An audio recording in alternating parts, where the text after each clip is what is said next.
Hello everyone, welcome back with another video. Tu kala su boina khota kanei zinin sun video ho kahin sim thei po in. Suleka pin nagam ka ho thingl hang lam su ga phai na hela ka hung vai tham dan kinin hitin sun ka hung boi son dan in hi.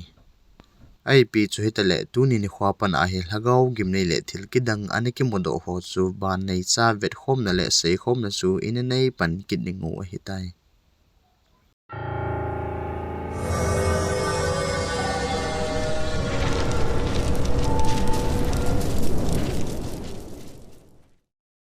Akhat chan na hin set ro kitipa hi amo en sunga hin thildi lo khat hi lung jing dan hi le akilomin zan khat ama le aloi nu zong in lam ahung ki le lam hanin hin a in kwat mai hana sun hi tabang thil hi ano min a hi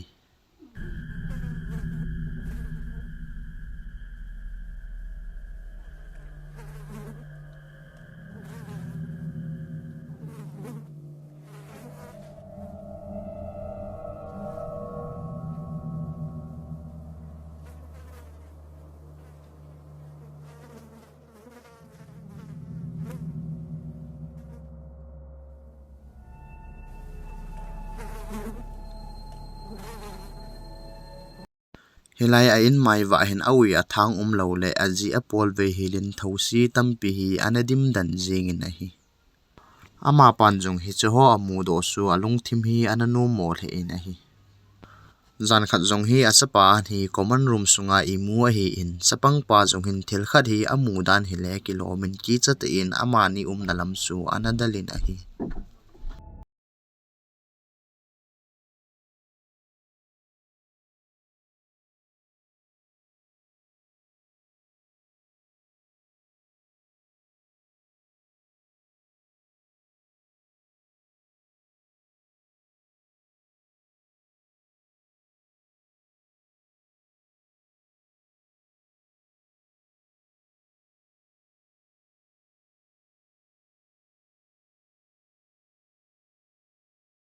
pa zong hin thilgin khat hi a zain ama zong ki chat in kapumin anu la pa nalam su anadal phein in sunga khun mi khat ka muye tin asen a hin ningin hi chithil su namu them asapa in zong hitia sei phat tin ama in zong security camera chu a cheng an a hi la lam dang tin kot benga hin mi khat ding hi akimu thein chula hela mi ki mu chu chamlo ke in anamang pei kit ta in a hi set rong in a saina chun hela ki mu mi hi ama le an sung mi ten jong koya hi an he phapu bin an ki chal he jeng bin a hi nangin la hela ki mu thilam dang ta hi ipi lagaw hin te na ti em chule nang le ke ina azong hit tabang thil hi hung han dang hitale ipi igel vin itina di vem le lungelo koman lama in sin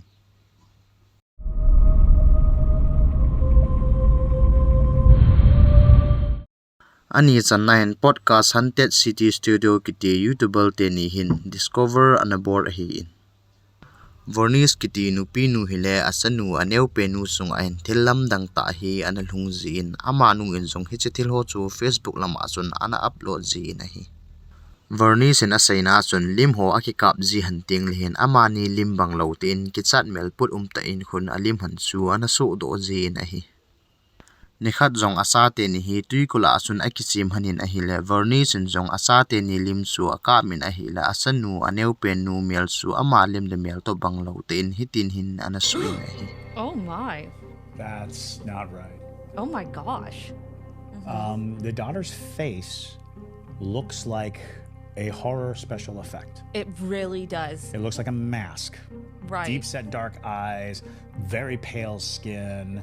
It's unsettling to look at because you're trying to make a normal face out of it and you just can't. No.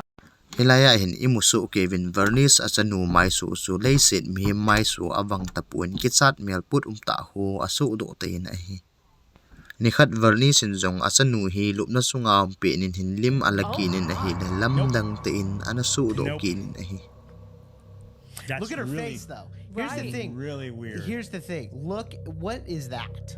Like, This child might be possessed. Like for Yeah. real. It is very upsetting to look at this and think it could be anything like that.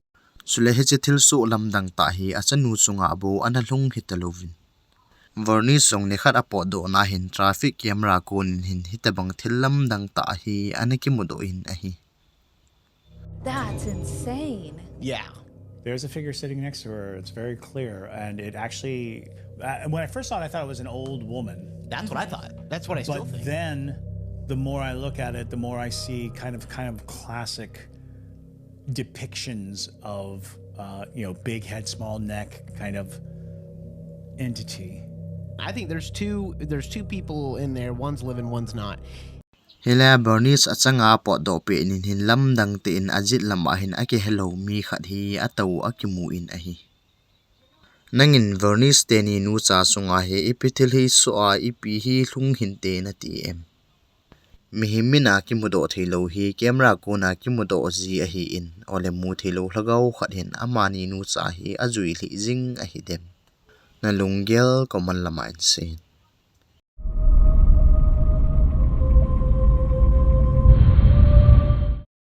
Athum chan na hin Mexico gama Antonio kitipa he businessman ahi. Ama hin building chule farm lei lin ta ta ho jong hi abolin ahi. Zan khat ama jong polama achanga pe nin hin chung lama koima umlo na building sunga kunin sun mai ba phelep lebi a hin mu in. Aman jong a phone chu ala doin hi chu record an abolin ahi la thillam dang ta hi anamudo in ahi.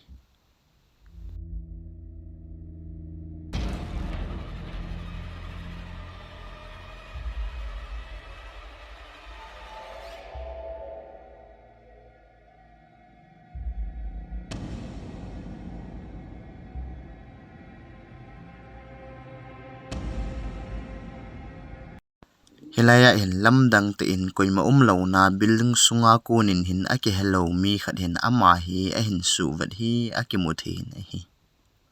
Chule hilaya ki mu mi hi laiwa ha nu in jong alima mel hi li bengin athim jing in aki hethei puin ahi.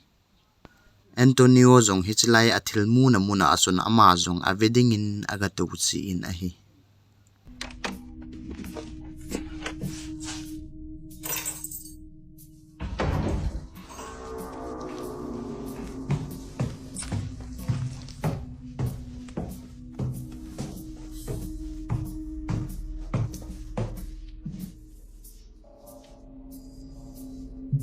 A ver. ¿Y no es alguien? Ni nadie.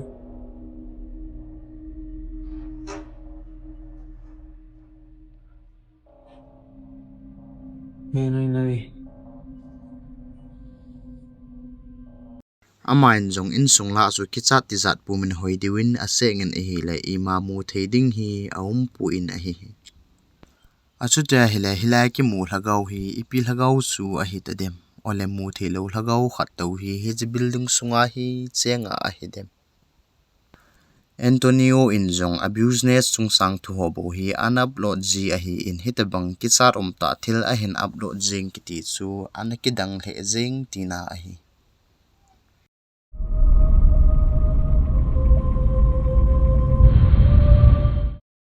Ali chan na Norway gama tuwa en suniwa kiti usa te ni hin in tha khat hi analu hanin. Wang sirum te in ain tha lu na hana asun hitabang deum lo ta thil hi analungin ahi. Så här är rummet mitt, där sover jag, där sover Tuva. Ut här är stua och det här...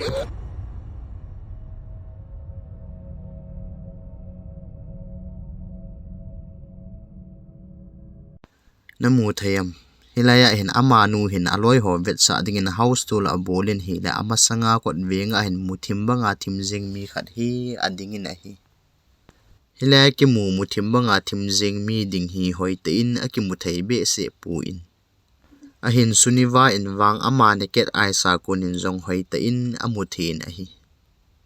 Chule hilaya hin brightness hat diwin vile hon hi chi kot wenga mi dingin anung lama hopi a light ki mu hi ali in ahi. Thuki het dolin chun hichlai apartment a hin ana cheng ma saho nupi han khat jong hi ana thie tin jong akisain.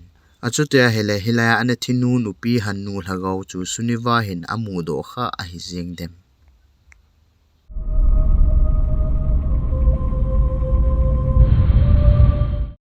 anga channa hin na tha sa ki ti numei chapang nu cycle hi mu thei lo hlagau khat hin agu do gut danin hun akilangin a hi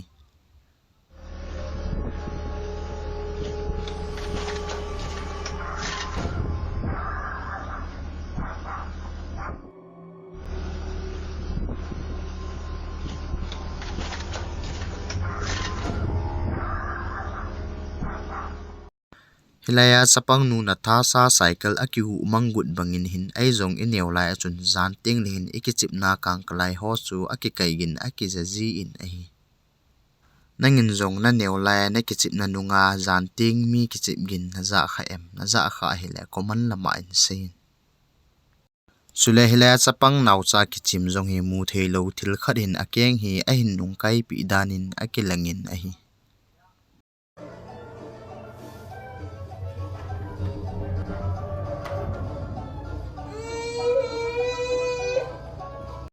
namu them hilaya chapang nau cha kichim hi akeng hi ipiham khat hin a hin nung kai danin hun akilangin a hi nau cha zong hi ahung kap do guzingin nangin hi chi hi ipi iti hinte na ti em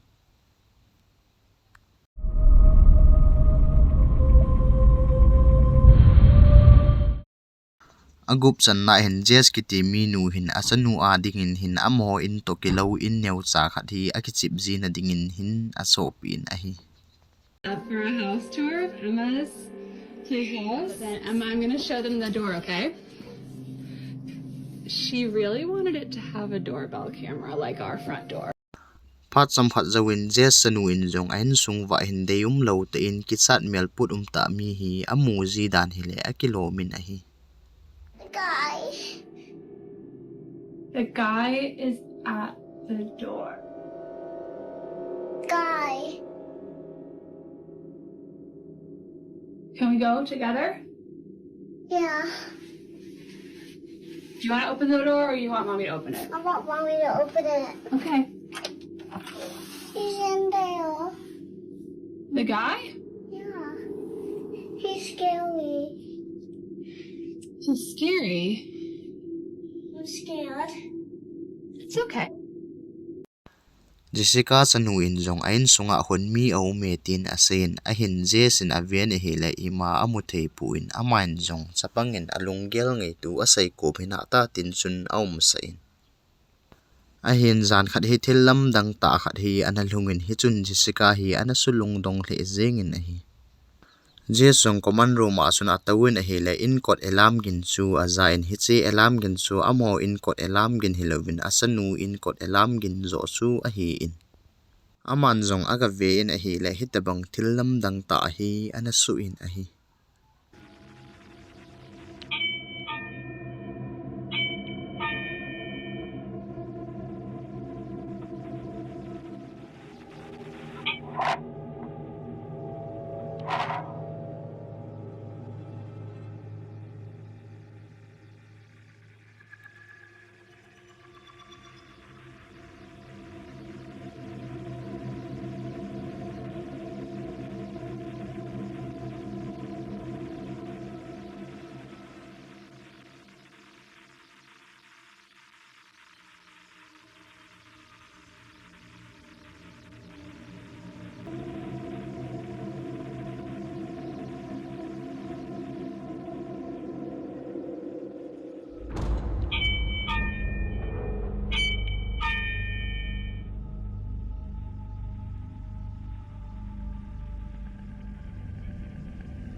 hilaya I het dingo khat chu hi chi camera hi motion camera a ki to le le thei pa hu a hi pu in hi cha camera hi asanu kon ha ki fit camera chu a hi in hita a ki tor le lia a hia he len ko hi ki honga ki kha ki na ki chim le ti na a hi sule hilaya kot a ki tor le pe ni nin kidang tin hi chala ki chip na milim duli ki koi hi asam hi mu thelo thil khat hin atau kai hin suin ahung ki hla ki nin a hi hi chi thil su ho zo si chu je sin jong a hin mu do phat in alung oi ta pu in asanu thu se ho zo si chu a hin gel do in ama in jong hi chi in neu chu anala do ta in a hin asanu hin ka la kom le hin mi ka mu ji etin a hin sei ji na la in a hi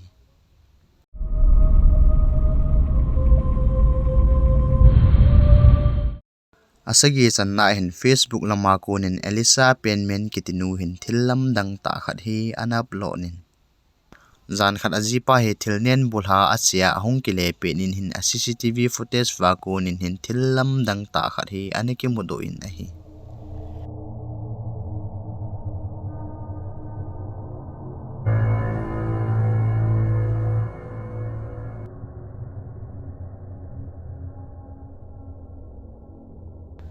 Elisa ji pa jong ahung kile lama kot ahon pe nin hin anung lama ko ni hin kidang te in akichi be se lo mi khat achi phei hi akimu thein a hi Elisa ji pa in jong ako ma hi mi chi japdan in kun a he zamin a hen hi chi thil chu anamodo pu in a hi Elisa in jong hi chi thil hi Facebook lama ason ana upload in a hi la a viewers tampi chun lungdon leti zat pu min thudo tampi a hin nei bin a hi la ama in jong adon bu ji ana he di pu in a hi nangin la ipithil su hin tenati em nalungel koman lama se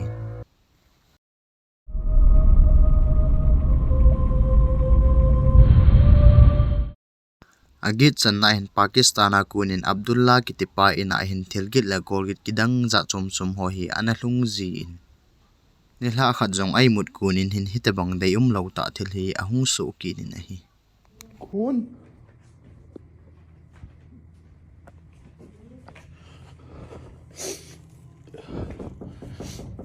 अब्बा अपना नाम बताओ पहले मुझे अपना नाम मेरा नाम अब्दुल्ला अपना नाम बताओ तुम्हारा अब्दुल्ला मैं हूं तुम नहीं हो नहीं खोलना मैंने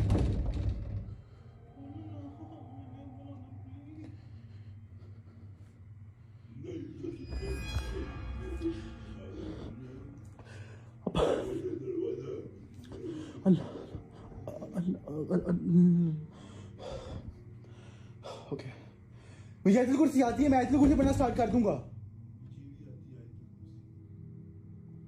निकल जाओ यहां से आओ अंदर आओ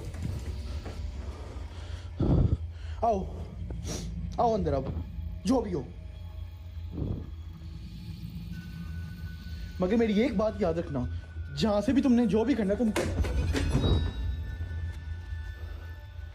ake hello mi khat hin kot hi a hin chom jengin in sungai hung sung hlading dan in hun akigu in Abdulin jong koi na him tin adungin a hi la Abdul ka hi tin Abdul dan in hun akisei kinin Abdulin jong kot chu a hongin hunglunin ati na hi la banga postal kita chu ahung kile hla in Abdulin jong mu thelo hlagau hi hunglut hi tan te tin chun kot ahon chu bol khil akisal he in a hi Abdulin jong athil tu ho zo si chu live stream bola proof do ding agu in thought I should just come live because some people just don't believe this thing. I've heard some knocking. ahin wangsin te in ake hol lo phalela dim dan ake hol ting ne la ki muji lo ti ho dan in khun live stream a bol pe nin chun ima mu theding hi anum po in ahin hapta khat tabang achi zo nungin hi tabang deum lo ta thil su ahung hoisil he kitai in ahi नहीं खोलना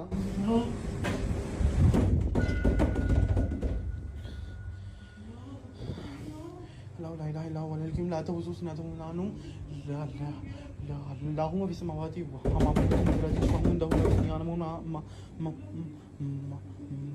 ما بين أيديهم وما خلفهم ولا يحيطون به إلا شاء وسع كرسيه السماوات والأرض لا يؤوده حفظهما وهو العلي العظيم तो पीछे क्या है तुम्हें भूख लगी या खाना खाओ मेरे इधर मत करो,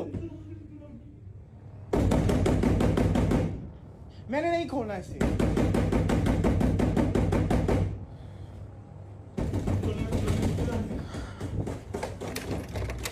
निकल।